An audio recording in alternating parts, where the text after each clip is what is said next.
अभी एनटीपीसी की जो सीबीटी 1 है उसकी जो एग्ज़ाम डेट्स है वो आ चुकी हैं। ये एग्ज़ाम्स आपके 15 दिसंबर से स्टार्ट होने संभावित हैं। तो जिन बच्चों ने पहले से प्रिपरेशन अपनी स्टार्ट कर दी थी उनके पास अच्छा टाइम है। अभी 4 महीने का आपके पास टाइम है। सितंबर चल रहा है, सितंबर से लगभग दिसंबर के बीच आपके पास पूरा 4 महीने का टाइम है।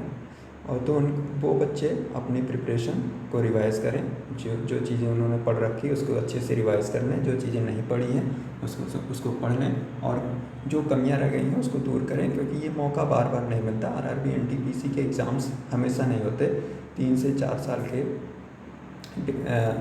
अंतराल पे ये एग्ज़ाम्स होते हैं। तो अभी आपके पास मौका है, आपके टाइम पे एग्ज़ाम हो रहा है, तो आप इसे जाने मत दें और पूरी मेहनत करें। और जिन बच्चों ने इसका फॉर्म डाल रखा था बट उन्होंने अपनी प्रिपरेशन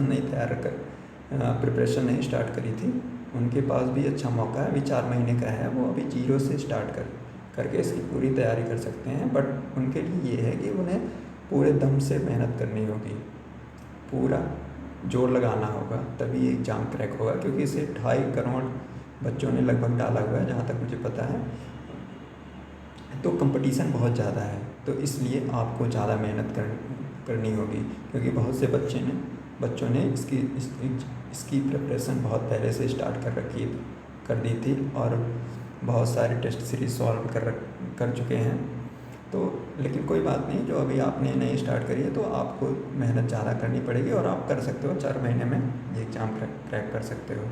तो इस एग्ज़ाम का पैटर्न क्या है, इसका सिलेबस क्या है, क्योंकि कोई भी एग्ज़ाम क्रैक करने के लिए सबसे ज़्यादा जो ज़रूरी चीज़ें हैं वो उसका सिलेबस क्या है, उसका पैटर्न क्या है, ये चीज़ें हमें जाननी ज़रूरी है। तो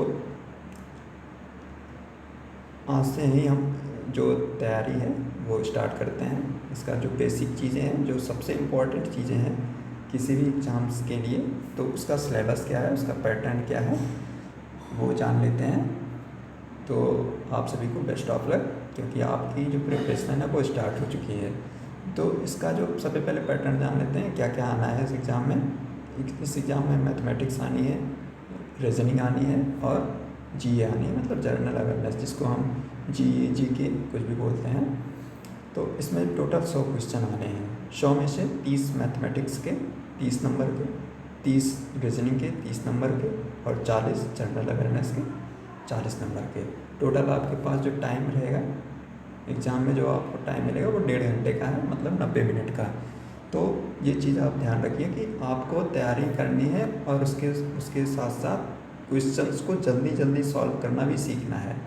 तो इसलिए तैयारी सफिशिएंट नहीं है। एग्ज़ाम बस सब चीज़ें आना ही ज़रूरी नहीं है, उसके लिए इतनी तैयारी करनी है, इतना प्रैक्टिस करना है कि वो हम जो टाइम है इस टाइम में पूरा पेपर सॉल्व कर पाएँ। तो चलिए देखते हैं मैथ्स का क्या सिलेबस है। सबसे पहले मैथमेटिक्स। जो मैथमेटिक्स ये इम्पॉर्टेंट सब्जेक्ट इसलिए है क्योंकि आप इसमें मेहनत करके लगभग 100% नंबर ला सकते हैं। जैसे आपको 30 क्वेश्चन आने हैं, तो जो बच्चा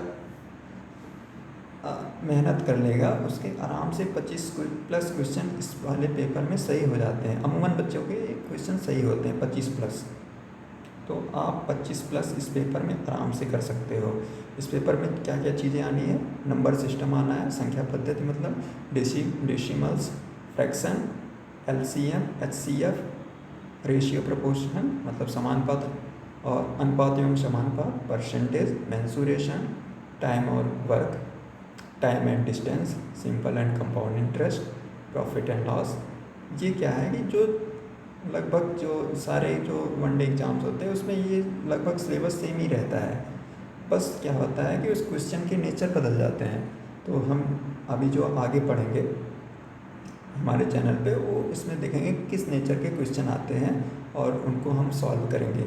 अगर आपको इसके लिए किसी बच्चे को बेसिक बुक जाननी हो तो इसके लिए एक आर्य चक्रवाल की बुक आती है, वो बेसिक के लिए बहुत अच्छी होती है। बाकी मैं आपको पूरी चीज़ें इस मैथमेटिक्स से कवर करवाऊँगा। फिर उसके अलावा दूसरा क्या है, दूसरी चीज़ें आप है रीजनिंग। जो दूसरा सेक्शन है वो रीजनिंग का है। रीजनिंग में भी जो वनडे एग्ज़ाम्स में अमूमन जो हर वनडे एग्ज़ाम्स में आते हैं सेम ही सिलेबस है।